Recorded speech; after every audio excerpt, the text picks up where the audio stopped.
नमस्ते दोस्तों। आज मैं 10th के 3 अध्याय समाप्त होने के बाद उसके कुछ सवालों के साथ आपके पास आया हूँ।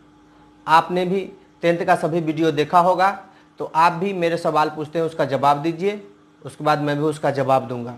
अगर आप इन सभी सवालों का जवाब दे सकते हैं तो आपने अच्छा से तैयारी किया है। अगर आप इन सभी सवालों का जवाब नहीं दे पाते हैं तो पीछे बनाए गए 3 चैप्टर के जितने भी वीडियो हैं 10th के, उन्हें देखिए और उससे लाभ उठाइए। पहला सवाल है, प्राथमिक क्षेत्र में क्या क्या आता है?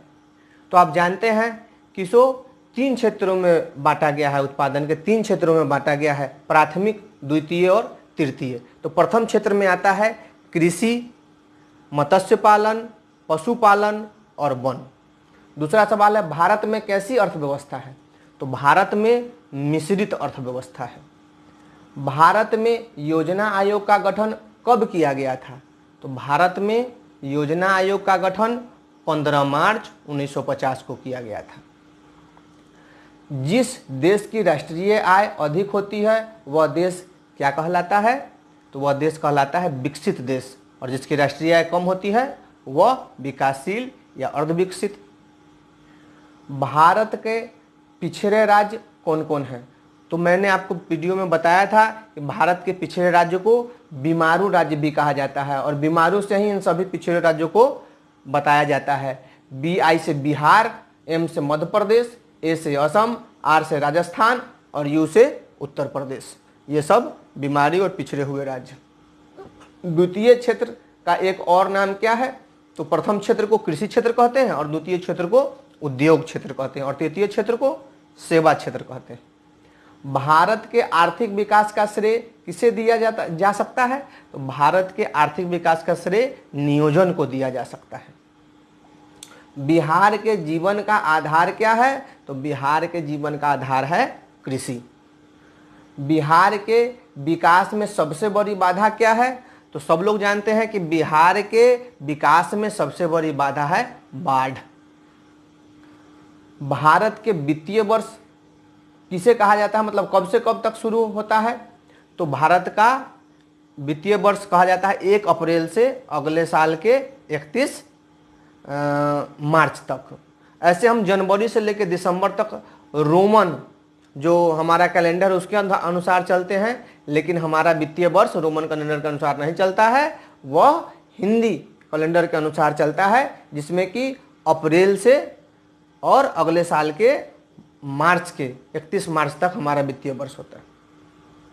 भारत के किस राज्य की प्रति व्यक्ति आय सबसे अधिक है?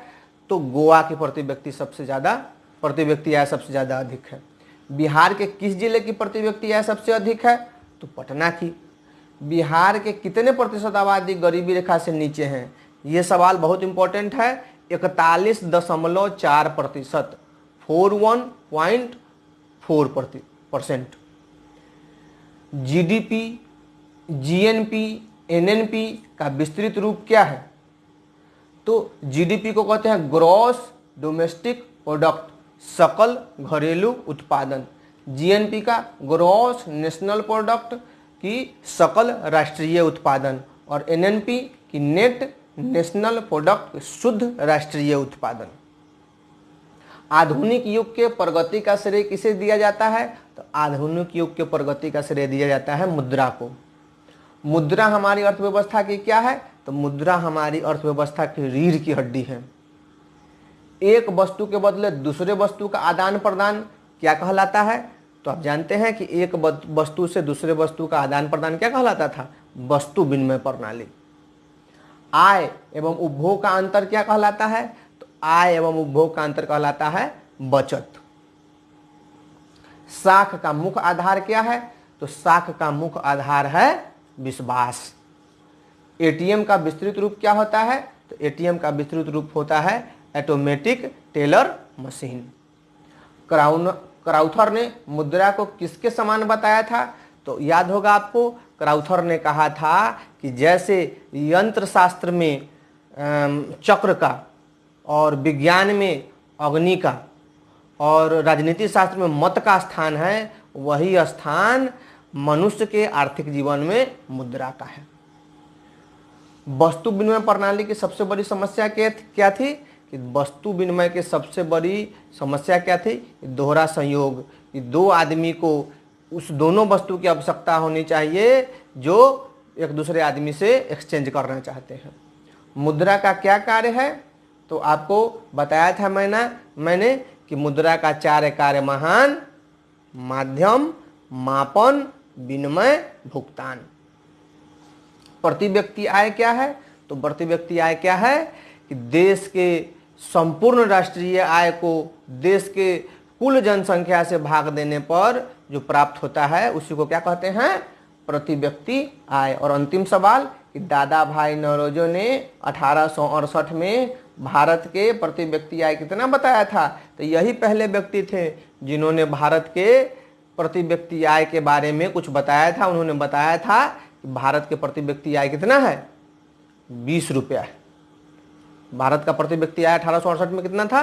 20 रुपया। तो ये कुछ सवाल थे जो हमने 3 चैप्टर पढ़े थे उसका।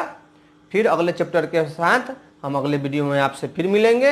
अगर आपको ये वीडियो अच्छा लगा इसे सब्सक्राइब कीजिए, लाइक कीजिए और अपने दोस्तों के साथ शेयर कीजिए। तब तक के लिए बहुत बहुत धन्यवाद।